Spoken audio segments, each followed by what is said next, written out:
How's it going on, my friends? I was just thinking about this whole Kevin McCarthy debacle, right? And everybody's so up in arms about it and yada, yada, yada.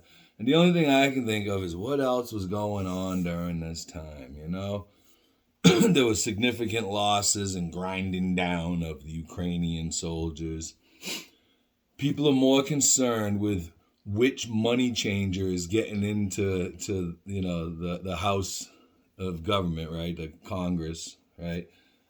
Congress and the Senate, and then whether or not then worrying about our government, like using social media to turn us against each other, and then to justify more war spending and funding while they're destabilizing people out in the world, right? Countries out in the world. I'm talking about the CIA and, the State Department, and also, and then in country you got the FBI and NSA, and, I'm saying, like, no one wants to know if they're doing that to us. But we have found out that they are doing that.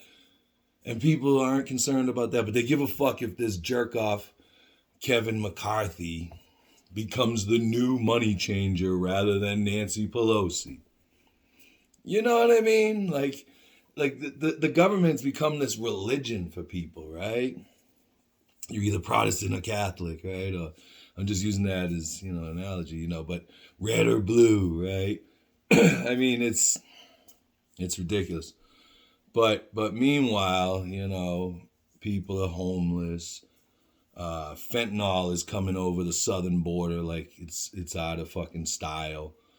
Like it's not illegal. You know what I mean? It's like they got a pipeline, right straight up into all the major cities and everywhere. It's not just in the major cities. It's out here in the fucking boondocks as well. And but let's fund more money in Ukraine that they're just being grinded through, and let's worry about Kevin McCarthy and his fucking bullshit.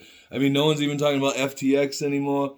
People don't want to talk about Epstein, right? But if people do talk about Jeffrey Epstein, they only talk about the underage shit, right? They don't talk about the financial thievery that's been going on, the pyramid scheme, and which probably leads to the list, right? Because then you get like the blackmail and stuff like that, right? I mean, no one wants to talk about that, right? No one wants to talk about the FTX thing where he's funding all these fucking politicians and they don't want to give the money back. They're going to give them to charity, but now you're making the charity take stolen money, and he wants his money. And do you guys, you know what I'm saying? But Kevin McCarthy, that's the story, right? I mean, who didn't know that he was going to get voted in? I mean, am I the only one that knew? I mean, okay. It seems fucking ridiculous. And for those of you that, well, yeah, have a great day, everybody. It's Sunday. I'm going to paint a room, blah, blah, blah. Talk to you later. I hope you're having a great freaking weekend. If this is on the weekend when you're seeing it, if it's another day, hey, I hope your day's going awesome. Kevin McCarthy, who gives a fuck? You know what I mean? It's like Nancy Pelosi. I wonder how Paul Pelosi's doing. I haven't heard from him in a while. I wonder what kind of shenanigans that gentleman's up to. Peace. Take care.